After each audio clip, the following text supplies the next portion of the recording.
السلام علیکم ورحمۃ اللہ وبرکاتہ۔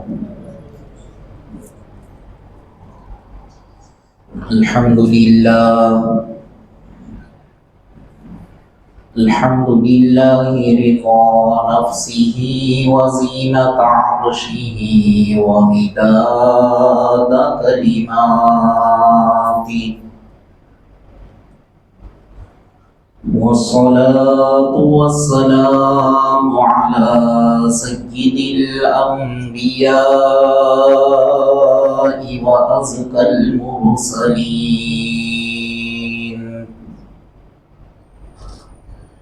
وعلى آله وأصحابه الطيبين الطاهرين۔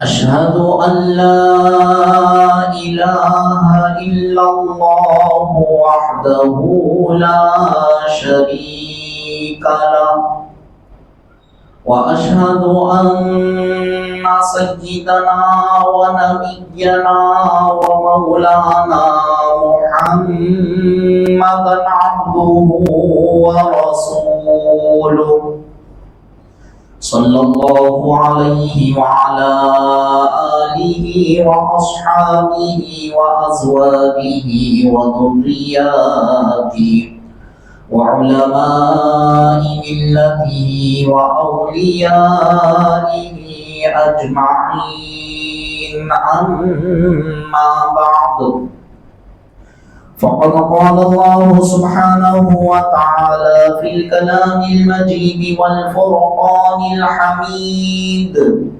فأعوذ بالله من الشيطان الرجيم، بسم الله الرحمن الرحيم،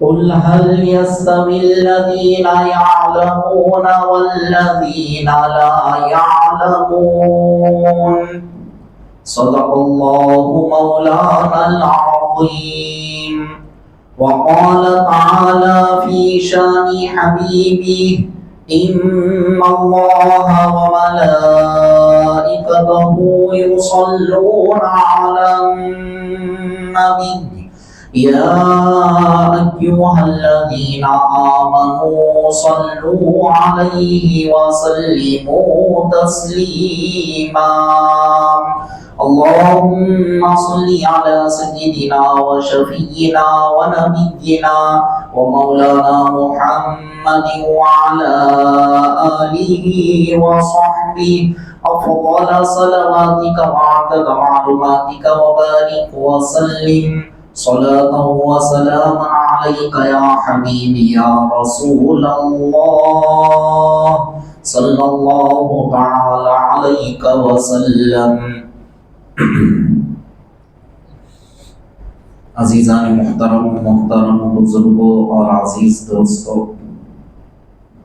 اللہ تبارک و تعالیٰ کا فضل احسان ہے، اس نے ہم گنہگاروں کو کالی کملی والے آقا حضور رحمت للعالمین شفیع المذنبین ارواحنا فدا مصطفیٰ صلی اللہ علیہ وسلم کا امتی بنایا۔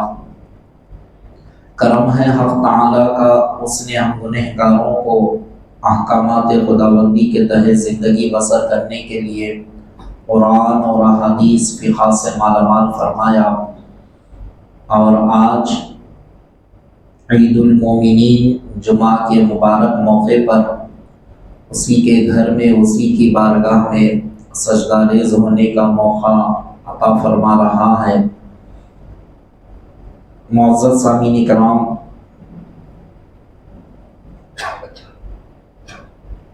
خطبہ مسنونہ کے بعد جس آیت مبارکہ کی میں نے مختصر سے حصے کی تلاوت کا شرف حاصل کیا، اللہ جل جلالہ و اما نوالہ کلام مقدس کی اس آیت شریفہ کے مختصر سے حصے میں ارشاد فرما رہا ہے، اے حبیب صلی اللہ علیہ وسلم آپ کہہ دیجئے جو جاننے والا ہے علم کا اور جو جاننے والے نہیں ہے وہ دو برابر نہیں ہو سکتے۔ یعنی اسلام کے اندر علم دین کو جاننے والے کی، علم کو حاصل کرنے والے کی، اس کا علم اپنے اندر رکھنے والے کی عظمت، اس کا مقام، اس کا مرتبہ اللہ تبارک و تعالیٰ کے پاس بلند ہے۔ اور اسی لیے ہم دیکھیں گے اللہ تبارک و تعالیٰ قیامت میں جب انسانوں سے سوالات ہوں گے، اللہ تبارک و تعالیٰ کہیں پر بھی کسی مسلمان کو اللہ تعالیٰ یہ سوال نہیں کرے گا کہ دنیا کے اندر تو PhD کیوں نہیں کیا، پروفیسر کیوں نہیں بنا، لائر کیوں نہیں بنا، ڈاکٹر کیوں نہیں بنا، انجینئر کیوں نہیں بنا۔ اللہ تبارک و تعالیٰ یہ کسی قسم کا سوال نہیں کرے گا۔ سوال کرے گا تو یہ سوال کرے گا میں نے جو مقدس کلام تمہاری ہدایت کے لیے میرے رسول پر میں نے جو نازل کیا، اس کلام کو تو نے کیوں نہیں پڑھا، کیوں نہیں سمجھا، یہ ضرور سوال ہوگا۔ علم دین کو تو نے کیوں حاصل نہیں کیا، یہ ضرور ہر بندے مومن سے قیامت میں پوچھا جائے گا۔ اسی لیے حضور علیہ السلام ارشاد فرماتے ہیں طلب العلم فریضۃ علی کل مسلم و مسلمہ، علم دین کا حاصل کرنا ہر مسلمان مرد عورت پر فرض ہے۔ اب اس کی تشریح محدثین اکرام بیان فرماتے ہیں کتنا علم حاصل کرنا ہر مسلمان مرد عورت پر فرض ہے، تو اس کی تشریح کرتے ہوئے بیان فرماتے ہیں، جس کو اگر میں مختصر طور پر آپ کے سامنے بیان کروں، فرضی علوم کا سیکھنا ہر مسلمان مرد عورت پر فرض ہے۔ یعنی جو علم سیکھنا فرض ہے، فرضی علوم۔ اب اور اس کی مختصر وضاحت آپ کے سامنے میں کر دوں، اللہ تبارک و تعالیٰ کے تعلق سے معلومات، حضور علیہ السلام کے تعلق سے معلومات، جن جن چیزوں پر ہم کو ایمان لانا ہے 8 چیزیں، تو وہ 8 چیزوں سے متعلق معلومات۔ پھر اس کے بعد ایمان کا چاپٹر جب آ جائے گا تو یہ 8 چیزوں پر ہم کو ایمان لانا ہے، تو 8 چیزوں کے متعلق معلومات ہم نے حاصل کیا۔ پھر اس کے بعد آتی ہے عبادات۔ انسان کی زندگی کے اندر اللہ تبارک و تعالیٰ نے 2 چیزیں رکھی، ایک ہے ایمان وعامل الصالحات۔ ایمان ہے، ایمان کے اندر جن جن چیزوں پر ایمان لانا ہے وہ تمام چیزوں سے متعلق معلومات حاصل کرنا ہر مسلمان کے لیے ضروری ہے۔ ہر مسلمان کے لیے یہ بھی ضروری نہیں ہے کہ ہر مسلمان عالم دین بنے، ہر بچہ عالم دین بنے۔ یہ بھی ایک معنوں میں دیکھا جائے تو دشواری کی بات ہے۔ اگر بن رہے ہیں تو بہت اچھی بات ہے کہ اس میں کوئی یہ نہیں ہے، بہت عمدہ ہے اس کے لیے، بہت اچھا ہے ان کے لیے، اور ہونا بھی چاہیے، کوشش بھی کرنا چاہیے۔ اگر بلو فرض ہر بچہ عالم دین نہیں بن رہا ہے تو اس میں گناہ بھی نہیں ہے، لیکن فرض کا جو علم ہے، فرضی علوم جو ہوتے ہیں وہ ہر مسلمان کو سیکھنا ضروری ہے۔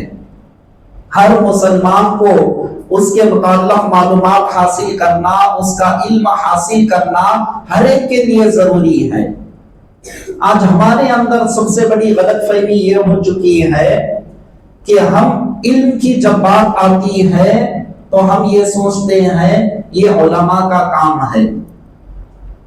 ہمارے اندر سب سے بڑی خرابی یہ ہے، جب بھی قرآن اور احادیث کی بات آتی ہے تو یہ سمجھتے ہیں یہ حفاظ کرام کا کام ہے، یہ علماء کا کام ہے، یہ ائمہ کا کام ہے، اور پھر ہوتے ہوئے یہاں تک کہتے ہیں یہ مؤذن صاحب کا کام ہے، یہاں تک ہوتے ہوئے کہتے ہیں، پھر اس کے بعد تالا لگا دیتے ہیں، کہتے ہیں یہ سیکشن ان کا ہے، وہ جانے اور اللہ جانے۔ ہم بالکل نکال کر علم کے سیکشن کو کیا کر دیے، ان کے لیے خاص کر دیے، اور خاص کر بس یہی لوگ علم سیکھنے والے ہیں۔ اب ان کے علاوہ اب ہمارے لیے کیا ہے، تو اپنے اوپر یہ سمجھ بیٹھے ہیں ہمارے لیے اپنی اولاد کو بہت بڑی ڈگری ہم دلاؤ، اسلام منع نہیں کرتا، کوئی عالم دین آپ کو منع نہیں کرتے، آپ اپنے بچے کو انجینئر بناؤ، ڈاکٹر بناؤ، پروفیسر بناؤ، لیکچرر بناؤ، جو بھی اعلیٰ سے اعلیٰ ڈگری آپ اپنے اولاد کو پڑھاؤ، اسلام کبھی آپ کو منع نہیں کرتا، بڑے سے بڑے ڈگری آپ پڑھا سکتے ہیں، اسلام کبھی بھی آپ کو منع نہیں کرتا، لیکن اسلام تم سے، ہم سے، ہر مسلمان سے یہ مطالبہ ضرور کر رہا ہے، تم کم از کم مسلمان ہو، ایمان والے ہو، فرضی علوم کو تو سیکھ لو۔ دنیا میں آئے ہیں آخرت سنوارنے کے لیے، تو وہ کیسے سنوارا جائے، قبر کو کیسے روشن کیا جائے، آخرت کیسی ہماری بہتر ہو، آخرت کیسی ہماری بہتر ہوگی، تو وہ تمام چیزوں کا علم جب تم حاصل کرو گے تو معلومات ہوگا قبر میں جا کر سکون سے ہم کس طرح سے سو پائیں گے، قبر میں جا کر ہم کس طرح سے جواب دے پائیں گے، قبر کی عذابات سے ہم کیسے بچ پائیں گے، اور قیامت میں اللہ تبارک و تعالیٰ جب ہم سب کو اٹھا کر اس کی بارگاہ میں کھڑا کرے گا تو اس وقت ہم اللہ تبارک و تعالیٰ کو کیسے صورت دکھا پائیں گے، علم حاصل کریں گے تو یہ تمام چیزیں ہم کو معلوم ہوگی۔ تو یاد رکھیں میں کس بات کی طرف آپ کو اشارہ کر رہا ہوں کہ فرضی علوم کا سیکھنا ہر مسلمان مرد عورت پر فرض ہے۔ ہم جس کو سمجھے بغیر کیا کر دیے، علماء کے حق میں یہ تمام چیزوں کو ڈال دیے، حفاظ کرام کے لیے تمام چیزوں کو ڈال دیے، کہ علماء کے لیے، حفاظ کے لیے جو چیزوں کو ہم نے ڈالا ہے تو وہ چیزوں کو کم از کم یہ سمجھے کہ یہ علوم انہی کے لیے ہے یا ہر بندے مومن کے لیے ہے، اس کو سمجھنے کی سب سے پہلے ضرورت ہے۔ تو یاد رکھیں معزز سامعین کرام، فرضی علوم کسے کہتے ہیں؟ فرضی علوم سب سے پہلے اللہ تبارک و تعالیٰ نے جس کو دو چیزوں میں اگر آپ کے سامنے بیان کیا جائے، سارے کلام اللہ کا خلاصہ بھی یہی ہے، کامیاب اللہ تعالیٰ کی بارگاہ میں وہ شخص ہے جو ایمان لے آئے اور نیک اعمال کیے۔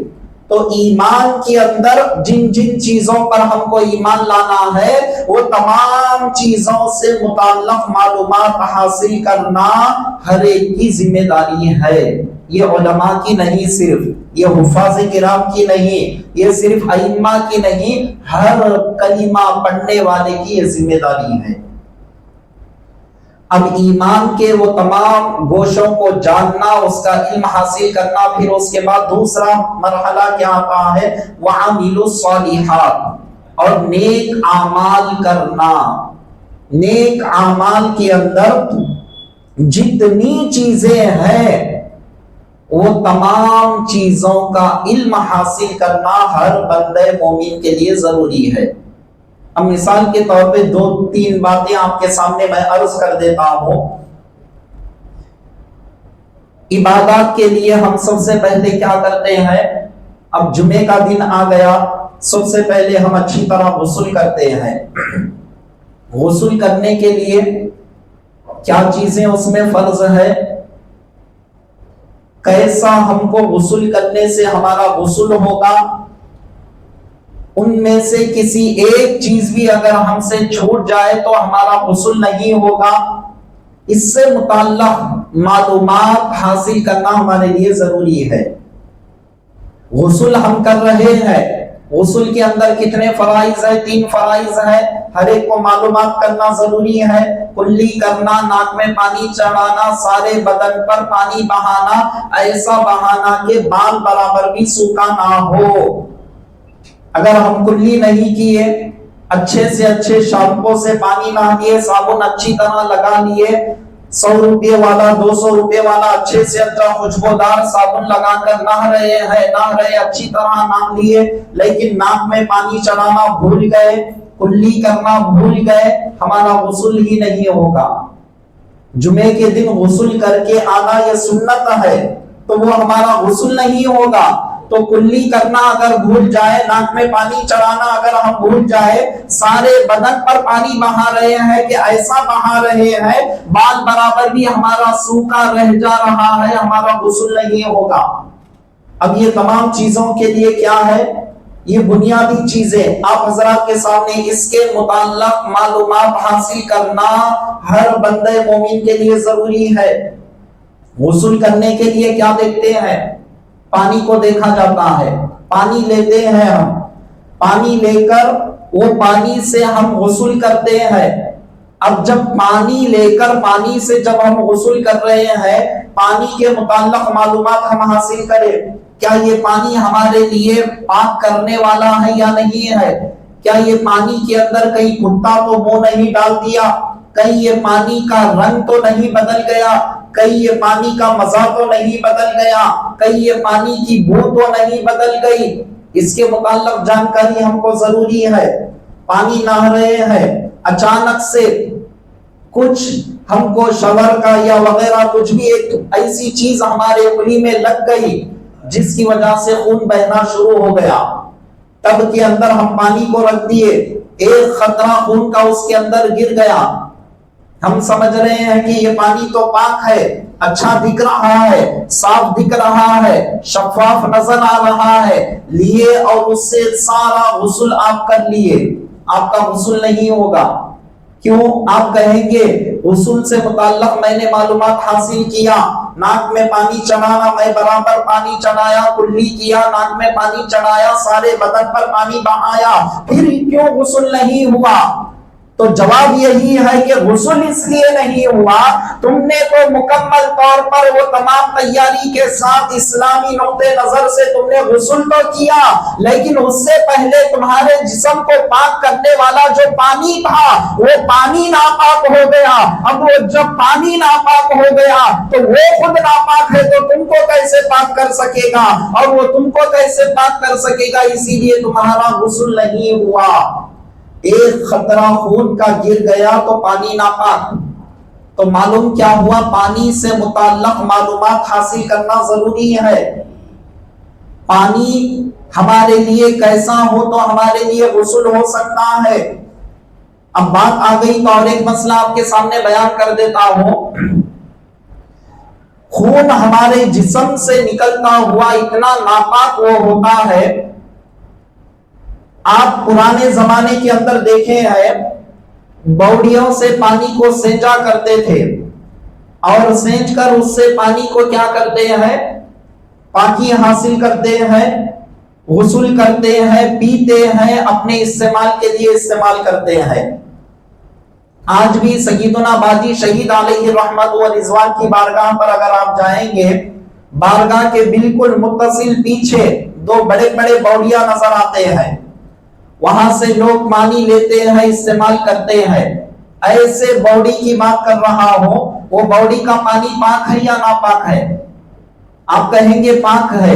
کیوں؟ اتنا بڑا پانی کا یہ ہے، پانی اس کے اندر سے جھروں کی شکل میں آتا ہے، پانی جیسا ہی کم ہوتا ہے تو پھر اس کے اندر اور اضافہ ہوتا چلا جاتا ہے، خدا کی قدرت ہے، زمین سے نکل رہا ہے، پانی بالکل پاک ہے۔ یہ ہماری سوچ یہ کہتی ہے کہ وہ پاک ہے، لیکن ذرا آؤ شریعت کی روشنی میں ہم پوچھتے ہیں، ایک پانی سینچنے والا رسی کی دھار اسے لگ جائے یا پھر کوئی بھی ایسا لوہے کا ٹکڑا اس کے ہاتھ میں لگ جائے جس کی وجہ سے وہ کٹ جائے، کٹنے کے بعد خون کے چند خطرات اس کے اندر گر جائے، تو کیا وہ پانی پاک ہوگا یا ناپاک ہوگا؟ آپ کہیں گے کہ اس لیے کہ وہ پاک ہے، اتنا بڑا پانی ہے، 2-4 قطرے خون کے گرنے سے کیا فرق پڑتا ہے؟ تو یہ تو پانی آنے والا ہے، 24 گھنٹے اندر سے نکلنے والا پانی ہے، یہ پاک ہے۔ آپ کہیں گے، کیوں کہیں گے؟ علم نہ ہونے کی وجہ سے کہیں گے۔ شریعت کیا کہہ رہی ہے؟ وہ باوڑی کا پانی ناپاک ہو گیا، وہ باوڑی کا پانی مکمل ناپاک ہو گیا۔ کیوں ناپاک ہوا؟ خون کا خطرہ گر گیا، ایک قطرہ خون کا اگر اس میں گر جائے باوڑی کا پانی ناپاک ہو جائے گا۔ اب پھر کیا کرے؟ پانی سے ہم کو پاکی حاصل کرنا ہے تو ہم کیا کریں؟ تو فقہ یہ بیان فرماتی ہے، یہ رہبری ہمارے لیے کرتی ہے، جب تک تم اس باوڑی سے 200 ڈول پانی کے نکال کر نہیں پھینک دیتے، جب تک وہ باوڑی کا پانی تمہارے لیے پاک نہیں ہوگا۔ 200 ڈول نکال کر پانی اگر نہیں پھینکیں گے، وہ پانی ہمارے لیے پاک نہیں ہوگا۔ تو یہ مسئلہ کیسا معلوم ہوا؟ فرضی علوم کو اگر انسان سیکھے گا تو معلوم ہوگا، نہیں یہ علماء جان لیں گے، علماء کے کھاتے میں ڈال کر ہم اس باوڑی سے پانی کو لے کر وضو کریں گے، غسل کریں گے۔ اگر انسان ناپاک تھا تو ناپاکی کا بھی اگر غسل کر لے گا تو ناپاک ہی رہ جائے گا، وہ پاک نہیں ہوگا، کیونکہ وہ ناپاکی کا غسل ایسے پانی سے کر رہا ہے جو خود پانی اپنے آپ میں پاک نہیں ہے۔ جو اپنے آپ میں پاک نہیں ہے وہ انسان کو کیا پاک کر سکے گا؟ تو میں یہ بتا رہا ہوں کہ ایک مسلمان کو فرضی علوم کا سیکھنا ہر ایک پر لازم و ضروری ہے۔ اب فرضی علوم کیا ہے تو میں اس کی مختصر وضاحت آپ کے سامنے کر رہا ہوں۔ پہلے ایمانیات، ایمانیات میں کیا ہے؟ وہ تمام چیزوں سے متعلق 8 چیزوں پر جو ہمارے لیے ایمان لانا ہے، اس سے متعلق چند ضروری معلومات ہم کو حاصل کرنا۔ اللہ پر، رسولوں پر، کتابوں پر، فرشتوں پر، مرنے کے بعد اٹھائے جانے پر، تقدیر پر، اور پھر اس کے بعد عالم برزخ کی جو کیفیت ہے اس پر، پھر قیامت کے دن پر، یہ سارے چیزوں سے متعلق مختصر صحیح معلومات کرنا ہر بندے مومن کے لیے ضروری ہے۔ اب وہ مرحلہ ہونے کے بعد عبادات کا معاملہ ہے۔ غسل کرنے سے پہلے آپ پانی کو دیکھیں گے، پانی یہ پاک ہے یہ ناپاک ہے، پانی پاک ہے تو کیسے پاک ہوتا ہے، ناپاک ہوتا ہے تو کیسے ناپاک ہوتا ہے۔ بنیادی چیزیں، یہ تمام چیزیں آپ کے لیے، ہمارے لیے، ہر مسلمان کے لیے معلومات کرنا ضروری ہے۔ تو اس کی وضاحت کرتے ہوئے مختصر ایک مسئلہ آپ کے سامنے بیان کیا۔ ایک باوڑی کے اندر ایک قطرہ خون کا اگر گر جائے تو سارا باوڑی کا پانی ناپاک ہو جائے گا، اس سے 200 ڈول کو پانی کو نکالا جائے گا، پھینکا جائے گا، جب جا کر وہ پانی پاک ہوگا۔ اور وہ بھی ڈول کیسے؟ آج کل کی طرح چھوٹے اس طرح سے بالٹیاں نہیں، بلکہ اس دور کے اندر جو بالٹیوں سے پانی کو لیا جاتا تھا تو وہ بڑے بڑے بالٹی ہوتے تھے، تو ایسے بڑے بڑے بالٹیوں سے پانی کو نکالا جائے گا اور اس پانی کو پھینک دیا جائے گا۔ 1-2 ڈول نہیں، 200 ڈول مکمل نکالنا پڑے گا۔ جب نکال کر پھینک دیں گے تو جب جا کر پانی پاک ہوگا۔ اگر اس کے اندر جانور مر جائے، اب جانور کے اندر بھی پھر قسموں کو دیکھا جائے گا کہ یہ کون سا جانور مرا ہے، حلال ہے یا حرام جانور مرا ہے۔ حلال جانور مرا ہے تو اس جانور کو کیا کریں گے؟ نکالنے کے بعد دیکھیں گے کہ اس کی کیفیت کیا ہے، کیا وہ مر کر کھل تو نہیں گیا اس کے اندر، اس حساب سے وہ فیصلہ کریں گے، اس حساب سے کتنا پانی ہوگا وہ نکالیں گے، جب جا کر پانی ہوگا۔ پانی کیا ہوگا؟ پاک ہوگا۔ اب تو یہ تمام چیزیں ہمارے پاس نہیں ہے۔ اب ہمارے لیے ہم کیا کرتے ہیں؟ سیدھا نل کھولتے ہیں اور ہم اچھی طرح سے غسل کر لیتے ہیں۔ ہمارے لیے اب ہم گھر میں رہنے والے ہیں تو ہمارے گھروں کے اوپر کیا ہوتی ہے؟ ٹینکی بنی ہوئی ہوتی ہے، اس سے متعلق ہم کو معلومات حاصل کریں۔ اب وہ باوڑی کا، کنویں کا مسئلہ اور پھر حوض کا مسئلہ بھی آج کل نہیں ہے، بہت کم ہم کو حوض نظر آتے ہیں۔ پہلے اگر آپ دیکھیں گے وجےواڑے کے اندر مساجدوں کے اندر 2-4 مساجدوں کے اندر آپ کو حوض نظر آتے ہوں گے، ایک ارنڈل پیٹ، انچی پیٹ وغیرہ میں. تو یہ حوض بھی جو ہوتے ہیں اس کے اندر بھی مسائل ہیں. آپ دیکھے ہوں گے وضو کرنے والے کبھی پیر اس میں ڈبو دیتے ہیں، کبھی کلی کرتے ہوئے ان کے پانی کے منہ سے نکلا ہوا پانی کے قطرے اس کے اندر گر جاتے ہیں، کلی کرتے ہوئے ان کے قطرے اس کے اندر گر جاتے ہیں. کوئی انسان، کوئی شرارت والے اگر بچے آ جائے تو پیر بھی اس کے اندر ڈبو دیتے ہیں، 2 پیرا اس کے اندر ڈبا کر نکال دیتے ہیں. تو کیا یہ پانی پاک ہے یا ناپاک ہے؟ اس سے متعلق بھی ہم کو معلومات کرنا ہے، پاک ہے یا نہیں ہے. تو شرعی اعتبار سے وہ پانی جب پاک ہوگا، حوض کو تم شریعت کے مطابق بناؤ گے تب پاک ہوگا. جیسا چاہے انجینئر پلان دیا یا کوئی مسلیہ پلان دے یا کوئی اور پلان دے دیں گے، ایسا بنائیں گے خوشنما ہوگا. کسی علماء سے مشورہ نہیں کریں گے، علماء سے رائے نہیں لیں گے، آپس میں ایک دوسرے کے مشورے سے آپ حوض کو تیار کر دیے اور وہ حوض شریعت کے خلاف اگر ہو تو آپ کا اس سے پانی لے کر وضو کرنا سارے مسلیوں کی نمازیں برباد ہو جاتی ہیں. وضو نہیں ہوگا تو پھر نماز کیسے ہوگی؟ تو حوض کے اندر بھی مسائل ہے. اب یہ تمام چیزیں پیش نہیں آ رہے ہیں. تو جو لوگوں نے حوض کو دیکھا ہے، آج بھی اگر آپ حیدرآباد چلے جائیں گے، مکہ مسجد میں جائیں گے، 2 حوض بڑے بڑے آپ کو نظر آئیں گے جس کے اندر کئی بچے آتے ہیں کلی کر دیتے ہیں، کوئی آتے ہیں جیسا چاہے پیروں کو ڈبو دیتے ہیں، جیسا چاہے وہ استعمال کرتے ہیں. تو شریعت کے مطابق یہ حوض ہے یا نہیں ہے اس کو دیکھا جائے گا. بس بالکل سمپل سا مسئلہ یہ ہے، شریعت کے مطابق کیسا ہونا چاہیے، شریعت کے مطابق ایسا ہونا چاہیے. وہ حوض بالکل اگر آپ لمبائی میں دیکھا جائے تو 10x10 ہونا چاہیے، 10x10 ہونا چاہیے. چاروں طرف سے اس کی چوڑائی، لمبائی، پھر اس کے بعد گہرائی تو یہ 10 فٹ کی ہونا چاہیے. جب تک یہ نہیں ہوگی اس میں سے 1 فٹ بھی اگر آپ کا کم ہو جائے گا اور اس کے اندر ایسی حرکتیں وہ پانی کے ساتھ کر رہے ہیں تو وہ پانی ناپاک ہو جائے گا. اگر یہ 10x10 تمام کا تمام حوض اگر موجود ہے تو اس کے اندر اگر کوئی کلی بھی کر رہا ہے تو شریعت یہ کہتی ہے کہ وہ پانی پاک ہے. کوئی بچے آ کر پانی کے اندر اپنے پیروں کو ڈبا رہے ہیں یا پورا گر بھی جائے تب بھی وہ پانی آپ کے لیے پاک ہے. کیوں پاک ہے؟ وجہ کیا ہے؟ وجہ یہی ہے آپ نے جو حوض بنایا اپنی مرضی سے نہیں، شریعت کے مطابق آپ نے حوض کو بنایا ہے. تو وہ حوض شریعت کے مطابق جب ہوگا تو آپ کے لیے وہ جائز ہے، وہ پانی بالکل آپ کے لیے جائز ہے. آپ کا وضو بھی ہوگا، آپ غسل کریں گے تو غسل بھی ہو جائے گا. تو یہ فرضی علوم جو ہوتے ہیں معزز سامعین اکرام، ابھی تو میں صرف پانی اور غسل کے 2 بالکل، وہ بھی بہت لمبی فہرست ہے اس کی، صرف آپ کے ذہن میں ایک نقشہ آنے کے لیے چند باتیں میں نے آپ کے سامنے کیا.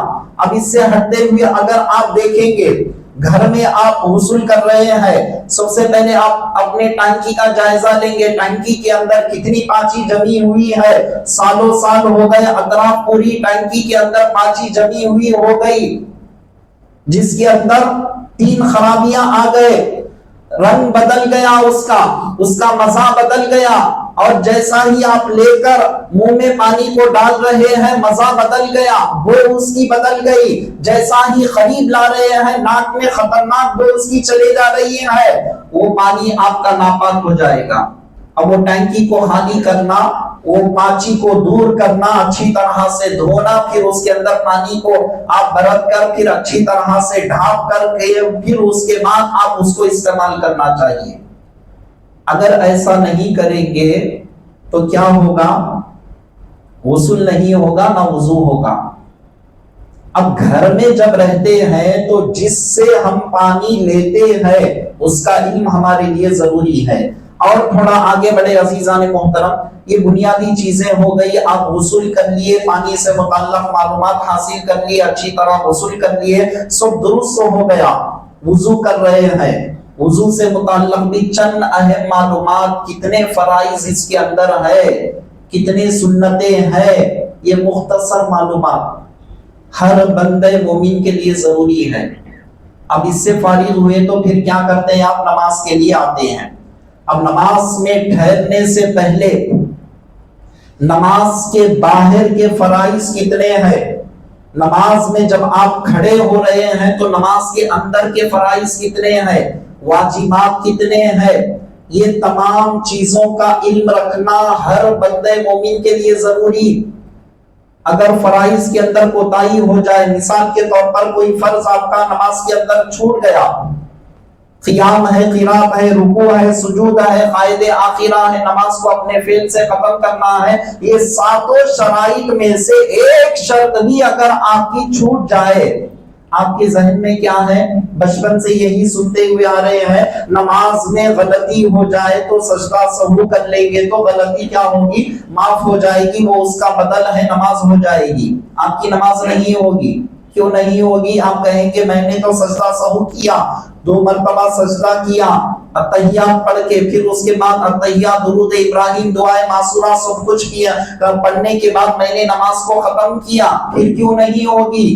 ہر غلطی کے لیے سجدہ سہو نہیں ہے۔ یاد رکھیں عزیزان محترم، فرض اگر آپ کا چھوٹ جائے نماز کے اندر تو وہ فرض چھوٹنے کی وجہ سے اس کا بدل سجدہ سہو نہیں بنتا، سجدہ سہو واجبات کے چھوٹنے کی وجہ سے ہوتا ہے، فرائض کے چھوٹنے کی وجہ سے نماز نہیں ہوتی، دوبارہ نماز کو دہرانا پڑے گا۔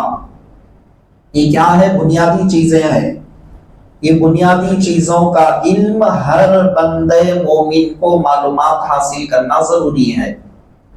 نماز کے فرائض کیا ہے ہم کو نہیں معلوم، واجبات کیا ہے ہم کو نہیں معلوم، ہم فقط دنیا کے اندر اتنے گم ہے، جب بھی ہم کو موقع ملتا ہے نماز کب ختم ہوئی، پھر اپنی دنیاوی گفتگو، اپنے دنیاوی معاملات، دنیا کے اندر ترقی کرنا، فلاح کرنا، یہ کرنا، اسی میں ہم 24 گھنٹے ہماری دن اسی میں لگی ہوئی رہتی ہے۔ ترقی کرو، اسلام منع نہیں کرتا، لیکن جو اسلام ہم سے مطالبہ کر رہا ہے وہ چیزوں کو کم از کم ہم معلومات تو کریں۔ حضور علیہ السلام ارشاد فرماتے ہیں، اچھا اور ایک بہانہ یہ ہے، لوگ جو ایک عمر کی حد تک پہنچ جائے وہ یہ کہتے ہیں حضرت ہم بچپن سے پڑھے نہیں، توفیق نہیں ہوئی، اب عمر کے ایک حصے کو پہنچ گئے، اب کہاں سے سیکھ سکتے ہیں، اب ہم کہاں سے معلومات حاصل کر سکتے ہیں؟ لوگوں کے ذہن میں یہ سوال بھی پیدا ہوتا ہے۔ وہ حضور علیہ السلام غیب کا نبی، ساری چیزوں کو جانتے، ایسے بھی لوگ آئیں گے، ایسے بھی بہانے کریں گے، اسی لیے حضور علیہ السلام ارشاد فرماتے ہیں جو کوئی بندہ عمر رسیدہ ہو کر بھی علم کو سیکھ رہا ہے، علم کو حاصل کر رہا ہے، حاصل کرتے ہوئے اسی میں اس بندے مومن کی موت آ جائے، حضور علیہ السلام ارشاد فرماتے کنز العمال کے اندر حدیث پاک ہے، وہ بندے کو اللہ تبارک و تعالی شہیدوں کے زمرے میں شامل کر دے گا۔ اگر بندہ مومن کوشش کر رہا ہے، علم حاصل کر رہا ہے تو علم حاصل کر لیا، اللہ تبارک و تعالیٰ اس کو ڈبل اجر عطا کرے گا، لیکن کوشش کرتا ہوا حاصل نہیں کر پایا تب بھی اللہ تبارک و تعالیٰ اس کو ایک اجر ضرور عطا کرے گا، ایک اجر اس بندے کو ضرور عطا کرے گا۔ اور علم تو ایک ایسا سمندر ہے، حضور علیہ السلام ارشاد فرماتے العلم بحر، علم ایک سمندر ہے، ہر بندے مومن کو کب تک حاصل کرنا ہے؟ بیان فرماتے ہیں حضور علیہ السلام العلم من المہد الی اللحد، علم کو حاصل کرنا جھولے سے لے کر ڈولے تک حاصل کرنا ان کے لیے ہے۔ کیا پتا چلا؟ جھولے سے لے کے یعنی بچپن سے لے کر موت آنے تک، دنیا سے جانے تک ان کو معلومات حاصل کرنا ضروری ہے۔ حضور علیہ السلام اسی لیے ارشاد فرماتے ہیں تم 4 لوگوں میں سے کوئی ایک بن جاؤ، 5واں مت بنو۔ وہ 4 لوگ کون ہیں؟ حضور علیہ السلام ارشاد فرماتے ہیں کن عالمن، تم عالم بن جاؤ، عالم نہیں بن سکے متعلمن، علم سیکھنے والے بن جاؤ، اور مستمعن، اگر ایسا بھی نہیں ہے سیکھنے والے بھی نہیں بن رہے ہیں تو کیا کرو سننے والے بن جاؤ، سن کر علم حاصل کرنے والے بن جاؤ۔ اب اس کا مطلب یہ نہیں کہ میں زندگی بھر سنتے رہوں گا، بیانات کو سنتے رہوں گا، کوشش نہیں کروں گا، یہ مطلب بھی نہیں ہے کہ کوئی یہ سمجھ کے یہ سوچ رہے ہوں گے کہ میں سننے والا بن جاؤں گا، بس جمعہ میں پابندی کے ساتھ آ کر یا اتوار کے دن تفسیر قرآن ہوتا ہے آ کر میں سن لوں گا بس میرے لیے کافی، ایسا نہیں ہے۔ یہ تمام چیزوں میں کوشش کرنا ہے، علم حاصل کرنے کی کوشش کرنا ہے۔ کن عالمن او متعلمن او مستمعن، اور تیسرا کیا ہے سننے والے بن جائے۔ پھر اس کے بعد چوتھا ارشاد فرماتے ہیں یا علماء کرام سے محبت کرنے والے بن جائے، علم لینے والوں سے محبت کرنے والے بن جائے۔ ولا تکن خامسا، پانچواں مت بنو۔ پانچواں کون ہے؟ جو نہ علم ہے، نہ علم والوں سے تعلق ہے، نہ علم والوں سے محبت ہے، نہ علم والوں کی صحبت میں رہ کر سنتا ہے، نہ علم حاصل کرتا ہے، نہ علم کو سیکھ، نہ عالم بنتا ہے، کچھ نہیں، سب سے خالی ہے۔ پانچواں انسان مت بنو، حضور علیہ السلام ارشاد فرماتے ہیں۔ یاد رکھیں عزیزان محترم، علم دین کا حاصل کرنا ہر بندہ مومن کے لیے ضروری ہے۔ ایک دو روایت آپ کے سامنے رکھ کر میں اپنی بات کو ختم کر دیتا ہوں۔ حضور علیہ السلام ارشاد فرماتے ہیں حضرت ابو ہریرہ رضی اللہ تعالیٰ عنہ سے، اے ابو ہریرہ تم قرآن سیکھو اور قرآن سکھاؤ۔ ٹوٹل اس معاملے میں ہم زیرو نظر آتے ہیں، ٹوٹل بڑے افسوس کے ساتھ مجھے کہنا پڑتا ہے کسی کا انتقال ہو جائے، پاروں کی تقسیم فجر کے بعد جب کی جاتی ہے تو بہت ہی کم 2-3 لوگ پاروں کو لیتے ہیں پڑھنے کے لیے۔ کیوں؟ وجہ کیا ہے؟ اگر ان کا کوالیفیکیشن آپ دیکھیں گے دنیاوی اعتبار سے وہ لوگوں کو پڑھانے والے ہیں، دنیاوی اعتبار سے بڑے اعلیٰ سے اعلیٰ، کوئی ڈاکٹر ہے، کوئی پروفیسر ہے، کوئی فلاں ہے، کوئی فلاں ہے، دنیاوی علم تو اعلیٰ حاصل کر چکے ہیں، لیکن مؤذن صاحب جب ان کے سامنے پارا لے کر جاتے ہیں اشارہ کرتے ہیں کہ نہیں آگے بڑھو آگے بڑھو۔ کیا معاملہ ہے عزیزان محترم، ذرا غور کرے، مرنے کے بعد جس کلام کو نہ پڑھنے کی وجہ سے ہمارے لیے پوچھ ہونے والی ہے وہ کلام کو پڑھنے میں ہم زیرو ہے۔ حضور علیہ السلام کیا ارشاد فرماتے ہیں، اے ابو ہریرہ تم قرآن کریم کو سیکھو اور سکھاؤ، اور اسی میں اگر تمہارا انتقال ہو جائے، تمہارے انتقال کے بعد تمہاری قبر پر فرشتے ایسا طواف کریں گے جیسے خانہ کعبہ کا طواف کرتے ہیں، تو فرشتے آ کر تمہارے قبر کا طواف کریں گے۔ کتنا اعلیٰ مقام ہے عزیزان محترم۔ کوئی آ کر دعا کرے یا نہ کرے، کوئی آ کر فاتحہ پڑھے یا نہ پڑھے، قرآن سیکھا، قرآن سکھاتا ہوا انتقال ہو گیا، اس کی قبر کا طواف اللہ کے معصوم فرشتے آ کر کرتے ہیں۔ تو عزم کر لے، عہد کر لے، میں خود سیکھوں گا، میری اولاد کو بھی میں قرآن سکھاؤں گا۔ اب تو الحمدللہ رمضان المبارک کے بعد مدرسے دینیات کھل چکا ہے، آپ کو اچھی طرح سے معلوم ہے۔ عصر کے بعد سے اپنے بچوں کو چھوڑے، اور بڑے لوگ جو ہیں جن کو نہیں آتا شرمانے کی ضرورت نہیں ہے، سیکھنے کے لیے آئے، سیکھے، اللہ تعالیٰ کی غیب سے مدد آپ کی ہوتی ہے، انشاءاللہ تعالیٰ آپ بھی اللہ کے کلام کو باقاعدہ عربی کے اندر پڑھنے والے بنیں گے۔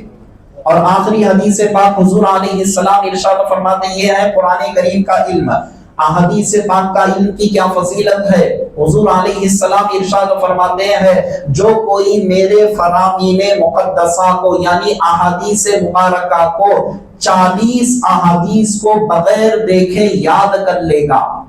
حدیث پاک کا علم حاصل کرنے کی فضیلت کیا ہے آپ کے سامنے بیان کر رہا ہوں۔ 40 احادیث کو کوئی شخص یاد کر لے گا، یاد کرنے سے مراد اردو کے اندر نہیں عربی کے اندر، جیسا مصطفیٰ کی زبان مبارک سے الفاظ نکلے ہیں اس طرح سے مکمل طور پر 40 احادیث کو یاد کر لے گا۔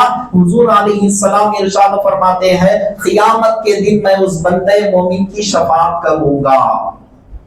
اور اس کے ایمان کی میں گواہی دوں گا اللہ کی بارگاہ میں۔ اس سے بڑھ کے اور کیا چاہیے عزیزان محترم؟ ساری دنیا کے اندر اگر میں چیلنج کے ساتھ بھی عرض کروں، کوئی دنیا کی ڈگری کے اندر یہ خوشخبری نہیں دی گئی کہ تم فلاں ڈگری حاصل کرو، قیامت میں مصطفیٰ ہماری شفاعت کریں گے، کہیں پر بھی ہم نہیں بتا سکتے۔ لیکن علم دین وہ ہے جس کا سیکھنا جاننا ہمارے لیے ضروری ہے۔ اس کا مطلب یہ بھی نہیں کہ آپ دنیاوی علوم اپنی اولاد کو مت سکھاؤ، بالکل آپ سکھائے، لڑکا ہے تو لڑکے کو سکھائے، لڑکی ہے تو لڑکی کو سکھائے، لڑکی کو بھی اعلیٰ سے اعلیٰ تعلیم آپ دے، لیکن اسلام ایک کنڈیشن، ایک شرط آپ کو لگاتا ہے، وہ شرط یہ ہے جہاں پر بچے اور بچیاں دو مل کر علم حاصل کرنا ہو، وہاں پر اپنی اولاد کو مت بھیجے، اپنی لڑکی کو اعلیٰ تعلیم دو لیکن پردے کے حدود میں رکھ کر دو، ایسے مقام پر دو جہاں پر صرف لڑکیاں علم حاصل کرتی ہیں۔ اسلام صرف ایک شرط ہم کو لگاتا ہے۔ تو یاد رکھیں عزیزان محترم، اب تو سمر ہالیڈیز وغیرہ بھی بچوں کے چل رہے ہیں، آپ ماں باپ فکر کریں، اپنی اولاد کو بھیجنے کی فکر کریں، اپنے خاندان والے، اپنے رشتہ دار، اپنے محلے کے جو بھی ہیں ان کو بھی پکڑ کر آپ لائیں، تاکہ وہ بھی اگر پڑھیں گے تو اس کا ثواب بھی آپ کو ملے گا، اور ہمارے دل کے اندر بھی اللہ نے زندگی رکھی ہے، حیات رکھی ہے، ابھی ہم کو موت نہیں آئی، اللہ کا شکر ہے، راضی کرنے کا مولا کو اللہ نے موقع دیا ہے، ہم بھی اللہ کے کلام کو صحیح طور پر تجوید کے ساتھ سیکھیں گے، پڑھیں گے، معلومات حاصل کریں گے دین کے، ہمارے اندر سے یہ جذبہ لے کر ہم جائیں گے تو یقیناً ہم اس پر عمل کریں گے، تو یقیناً حضور علیہ السلام کے فرمان کے مطابق ہماری دنیا اور آخرت کامیاب ہو جائے گی۔ اللہ تعالیٰ کی بارگاہ میں دعا ہے کہ پروردگار عالم کہنے والوں کو، سننے والوں کو ہر دونوں کا عمل کی توفیق عطا فرما۔ وآس پاس سرکار دو عالم صلی اللہ علیہ وسلم کا، وصلی اللہ تعالی وسلم علی خیر خلقی سیدنا محمد وعلی آلہ واصحابہ اجمعین، والحمد للہ رب العالمین، وما علینا